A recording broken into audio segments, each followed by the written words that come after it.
สวัสดีครับพี่น้องครับมื้อนี้ย้ายหาสิพามาติดตามชีวิตหมอลำฮะสิพาติดตามชีวิตหมอลำงานกินงานนอนแสดงว่าอาบน้ำแล้วบ่เนี่ยส่งเป็นใหม่โรงเรียนนอนผมก็ตื่นๆเงี้ยบ่ หัวจะยังลงรถของน้ำเท่านั้นไปอาบดิอาบอะไรพี่น้องเอ้ยคนหลับคนนอนย่ำหลับย่ำนอนหมอลำกะมื้อนี้ถือว่าโชคดีจักหน้อยงานเจ้าภาพ มีหมองอยู่ให้เซล หมองอยู่ให้เศร้าเพิ่นคิดบุญขึ้นบ้านใหม่โอ้เฮียนหลังใหญ่เถอะเจ้าภาพใหญ่ใจสปอร์ตเพิ่นเป็นเจ้าของแบรนด์ผมเพิ่นจังได๋ขายของเนาะเพิ่นขายของ รวย ขายสิ่งขายของคนมีฐานะจักหน่อยว่าสิไปซื้อนาฬิกาจะเรียนอยู่นี่ ก็เลย4,000ฮะ400 นี่4,000เก่าคน เรียนดอก นี่อย่าง4,000พาไปจอดบนคนนอนไปหรอกนี่ตัวเองสมบูรณ์แล้วนอนแล้วก็นอนคือแบบนี้ซื้อนาฬิกาไม่ต้องเล่นอันนี้จะเป็นผัวเพิ่นนอนแล้วมันก็ผัวเพิ่นมึงธรรมดาดิแยกสมบูรณ์นี่ผัวนี่สมบูรณ์นี่ผัวไปหรอกเพราะว่าเป็นแมนมีรอยสัก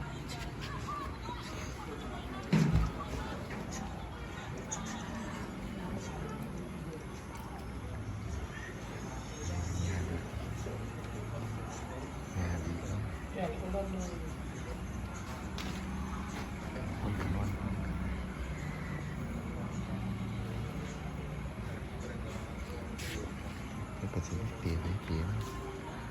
นอกเปลี่ยนมันเดียว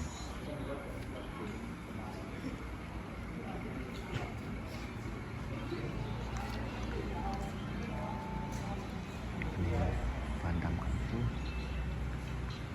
เป็นข้างบน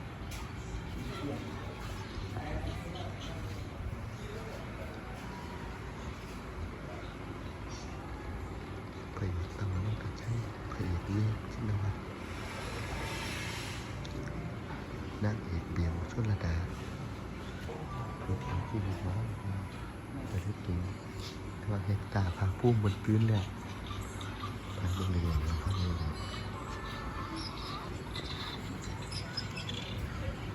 น้องนั่งเรียนสื่อน้องนั่งเรียนสื่อ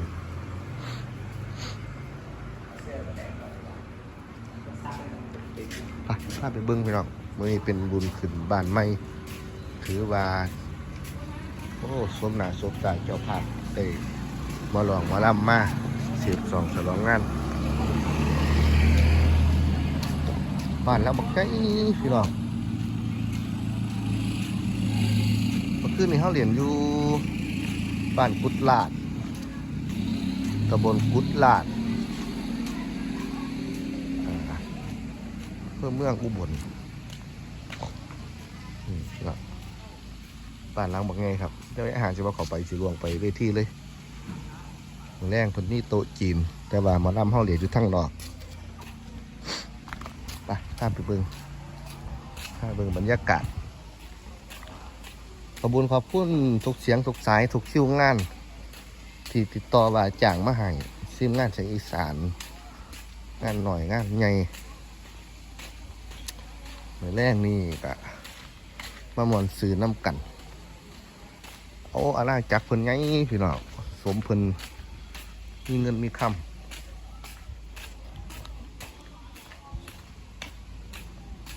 มื้อแรกนี่เพิ่นก็ชมฟรีเข้าชมฟรีนะครับบ้านห้วยเม็กอำเภอเมือง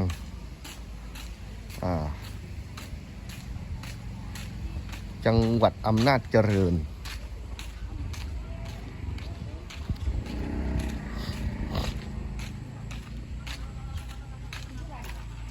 มันน้อยๆครับอ่อนซ่อน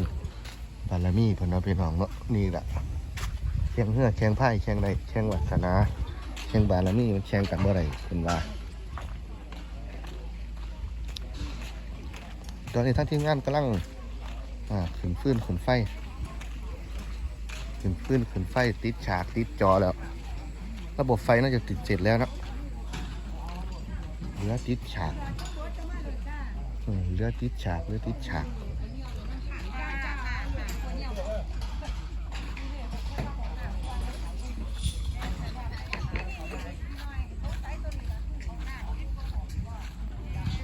เหลือติดฉากครับพี่น้องครับใกล้เสร็จแล้วลานเพลินเทือเหมาะเจาะดีครับพี่น้อยพี่น้องก็จะเข้ามาจับจองหาหมองดูหมองเศร้าหมองนังนะพี่น้องเนาะตอนนี้กำลังใส่ฉากใส่องค์ประกอบองค์ร่วมที่ไฟก็ขึ้นในประมาณ 80% แล้ววันนี้งานเจ้าภาพก็เฮ็ดงานสบายๆเล็กน้อยบ่ได้รีบเร่งบ่ได้ก็คือหอดเวลาก็เล่นนะพี่น้องเนาะหอดเวลาก็คือเล่นเป็นถ้าเจ้าภาพพระเจ้าแล้วภารกิจแล้วก็สามารถเล่นได้พี่ให้น้องม่วนซื่นงานขึ้นบ้านใหม่ขึ้นเฮียนใหม่ใส่หยาขึ้นจ้างหมอหลองหมอลำมั่งเสียบสองฉลองงานมื้ออื่นทีมงานอีสานเดินทางไปจังหวัดสระแก้วจังหวัดสระแก้วพรุ่งนี้นะครับลำโพงขึ้นเรียบร้อยแล้วแผนกลำโพงขึ้นแล้วเรียบร้อยแล้วเห็นเสียใหม่ปะห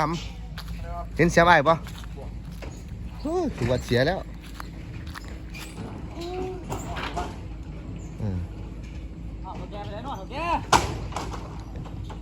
บรรยากาศดีๆครับพี่น้องครับ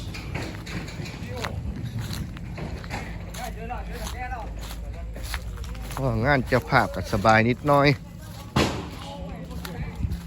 รถร่มบ่เนี่ยทมมาโดนแล้วเนี่ยเดี๋ยวเบิ่ง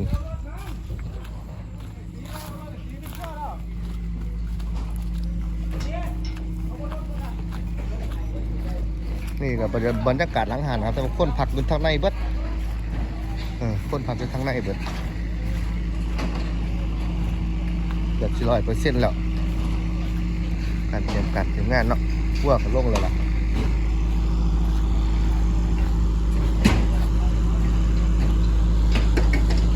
เดี๋ยวกะแล้วเสร็จครับบ่นานเกินรอ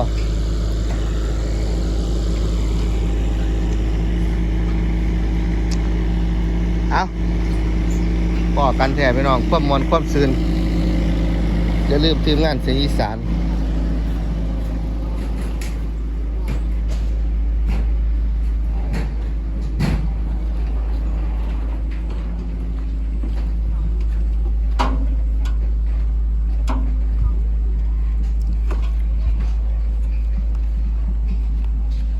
เงี้ยซานบ้านซองเพิ่นโอ้นี่ข้างหลังบ้านครับหลังง่ายเลยล่ะอันนี้ฉากกำลังติดตั้งฉากใส่ฉากใส่ยังเข้าไปครับอากาศเดียวครับขอบคุณครับพี่น้องครับทุกการสนับสนุนช่องของย่ายหาฟ้าสถานด้วยพี่น้องเด้อย่ายหาฟ้าสถานทายาทพ่อใหญ่ยงย่ายหาฟ้าสถานลูกศิษย์ลูกหาบ้านตองหาลูกเสียงอีสานอีกคนหนึ่งเราพี่น้องเนาะเห็ดน้ำพอกอน้ำคู่สั่งสรรค์ผลงานให้พี่ให้น้องได้เบิ่งได้ชมกันคลิปนี้เอาไว้ซ้ำนี้ครับพี่น้องครับไว้พอกันมื้อแรงเราพี่น้องเนาะบนเวทีอันทรงเกียรติแห่งนี้มวลซื่นของแซ่น้ำกันเด้อขอบคุณและสวัสดีครับ